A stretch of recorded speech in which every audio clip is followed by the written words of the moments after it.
Passionate new sensation Madhav గారి speech వినేద్దాము. అందరికీ నమస్కారం అండి. ఇక్కడికి వచ్చిన మీడియా వాళ్ళందరికీ నమస్కారం. మా అన్నయ్య మాస్ మహారాజ్ రవితేజ గారి ఫ్యాన్స్ అందరికీ నమస్కారం. అండ్ ముందుగా ఇక్కడికి విచ్చేసిన అంటే బాబీ గారికి థ్యాంక్స్ చెప్పుకోవాలి. ఇంకా మారెమ్మ కరెక్ట్గా లాస్ట్ ఇయర్ ఇదే సమయంలో మొదలెట్టాం కదా మన షూటింగ్. ఇప్పుడు టీజర్ ద్వారా మీ అందరి ముందు ఉండటం చాలా హ్యాపీగా అనిపిస్తుంది.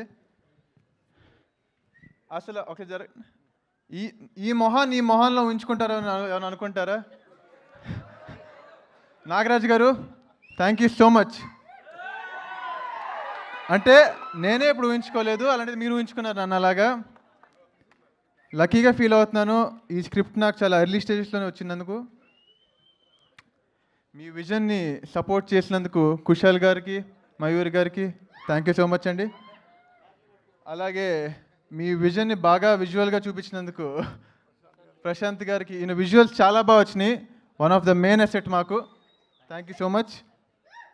అండ్ మ్యూజిక్ ఎలా అనిపించింది? మ్యూజిక్ ఎవరైనా అంటే ఇప్పుడు నా లుక్ ఇలా ఉండేది, ఇలా ఎలా ఎక్స్పెక్ట్ చేయరో ఆయన నుంచి కూడా అంతే. చాలా సాఫ్ట్ సినిమాలు చేసుకుంటూ వచ్చారు ఇప్పుడు దాకా. 20 తీస్తారు. 10 టైమ్స్ ఉండాలి దీనికి సినిమాలో. అండ్ ఇంకంతే ముందు ఈవెంట్లో ఇంకా బోల్డ్ మాడేసుకుందాం. Thank you.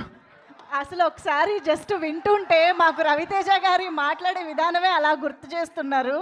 ఐ థింక్ చాలా చాలా చాలా నేర్చుకుని ఉంటారు. ఎందుకంటే స్క్రీన్ మీద చూసే మేము ఆయన నుంచి ఇంత ఇన్స్పైర్ అయ్యామంటే రోజు దగ్గరగా చూస్తూ మీరు ఎంత ఇన్స్పైర్ అయ్యి ఉంటారు, ఎంత నేర్చుకుని ఉంటారు కదా. రవితేజ గారి నుంచి నేర్చుకున్న ఏ ఎలిమెంట్ని మీరు మారెమ్మలో యూజ్ చేశారు? ఐ మీన్ మారెమ్మలో అంటే బేసిక్గా లైఫ్లోనే ఏది సీరియస్గా తీసుకోకపోవడం. లైఫ్లో ఏది సీరియస్గా తీసుకోకపోవడం. ఓకే, సో అది వర్క్కైనా లైఫ్కైనా వర్తిస్తుంది ఏదైనా. సూపర్. అయితే మా వాళ్ళందరూ ఇందాక నుంచి మొత్తుకుంటున్నారు డైలాగ్ చెప్పించు. డైలాగ్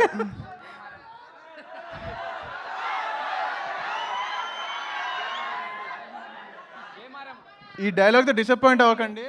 జై మారమ్మ.